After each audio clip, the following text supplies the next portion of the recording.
Let me take another opportunity to remind you that the lion's share of those claiming to be journalists betrayed us all. The vast majority of them representing outlets like the New York Times, the Washington Post, CNN, MSNBS, ABC, CBS, NBC, all the left-wing compromised fake news sources in America were complicit in hiding the truth about Joe Biden's diminished mental capacity. In so doing, they placed all of our lives at grave risk.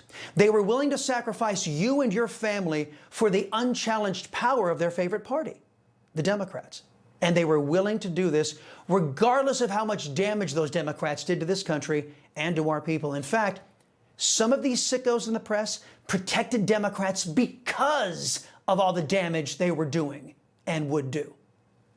President Trump was right about the fake news press. A helpful reminder about who our friends are. That's my focus in today's preamble. President Trump has been telling the truth about the majority of the biased press for years now. Violence, dissent, and using the full force of government, law enforcement, and the media, because the media, those people right there, they're corrupt, largely corrupt. They are truly the enemy of the people. They are.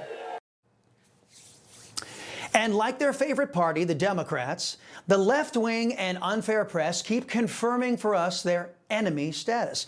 Let's review where we have been. The White House's inclusion of the new media has put an exclamation point on the reality that for the better part of the last 30 years, a conservative perspective has been kept out of the White House press briefing room. Stated another way, through the fake news organizations themselves or the efforts of the left-wing White House Correspondents Association, questions asked through a conservative lens were simply not allowed. The subtle but effective message was that only the left's perspective was valid and worthy of addressing at the White House.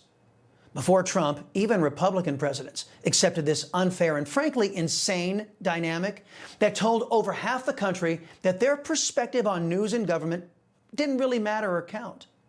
But after decades of lies, unequal standards, and open arrogance, culminating in the press hiding Joe Biden's mental incapacity, threatening the lives of millions of Americans, our people are finally seeing and rejecting the notion that left-wing bias equals journalism. Today, Stephen Miller gave the left-wing press what they have earned, after many of them have adopted Democrat talking points rather than asking journalistic, tough, and fair questions. Talk about due process. The Biden administration made the decision to give extensive due process to two trained Nicaragua terrorists that were apprehended at the border. Those two men kidnapped a young girl named Jocelyn Ungary from her family. They beat her, they sexually assaulted her, they tortured her, they stripped her, they murdered her, and they dumped her body. If I offered any one of you a rent-free home with no taxes to pay in any of these gang neighborhoods, and I said your neighbors are MS-13 terrorists or Mexican mafia or Sinaloa cartel or trained Nicaragua, I couldn't pay you to live there. But yet you, with your coverage, are trying to force innocent Americans to have these people as their neighbors, and that one day their daughter may be abducted from their home and raped and murdered. That's right, because leftists, whether they be in the Congress or in the press, they would never live under the conditions they tee up for we, the little people. What does it say about the press that they would refuse to cover a story about the deaths of our children because those deaths are directly resultant from Democrat policies? Aren't those the actions of an enemy? I mentioned the new media seat. Today, a question was asked about the very people who opened up those borders to millions of unvetted criminal, illegal alien terrorist gangbangers and criminals of every description from 168 countries. Kamala Harris whimpered back onto the political scene with gems like this. In fact, please allow me, friends, to digress for a moment. Okay. It's kind of dark in here, but I'm asking for a show of hands. Who saw that video from a couple of weeks ago, the one of the elephants at the San Diego Zoo during the earthquake? Google it if you've not seen it. So that scene has been on my mind. Everybody's asking me what you've been thinking about these days. Well,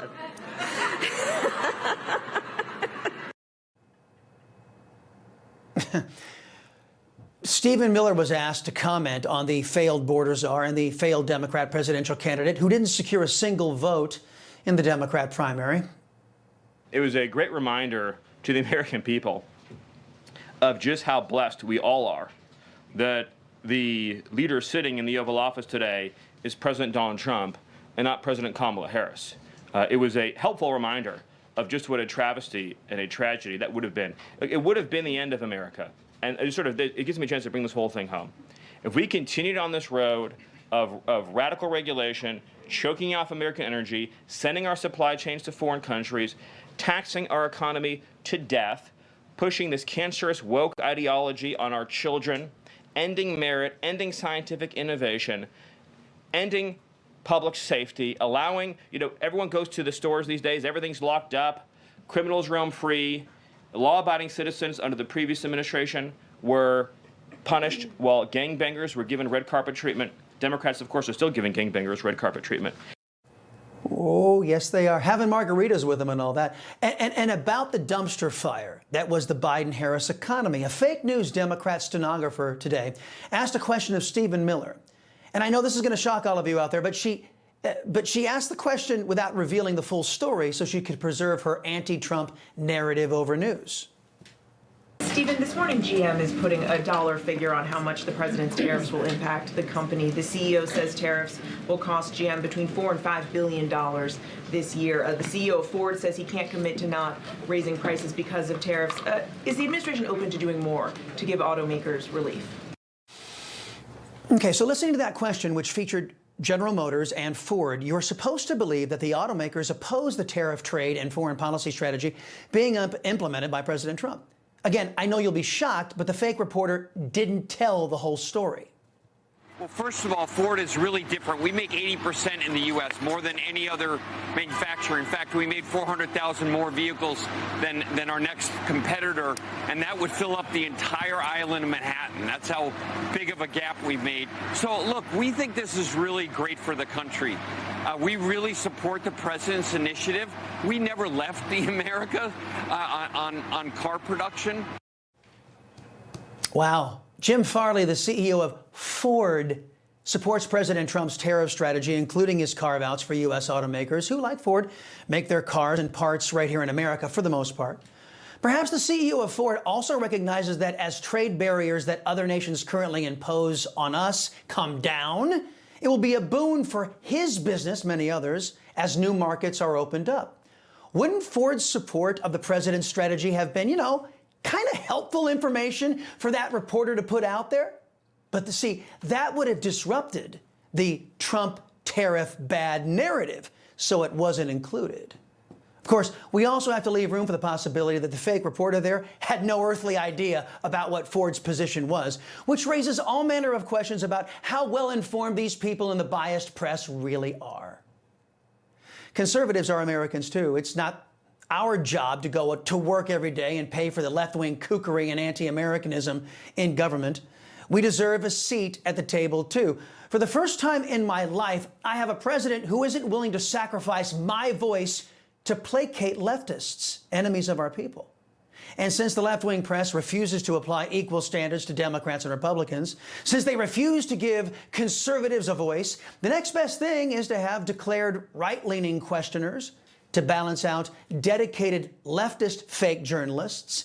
At least every American perspective will be addressed from the highest office in the land. Folks, I thank God for my wonderful wife, my kids, my country, the greatest nation ever. And Americans like you who believe in the truth, the Chris Salcedo Show will never stop fighting for you. The Chris Salcedo Show, for the news you need to know.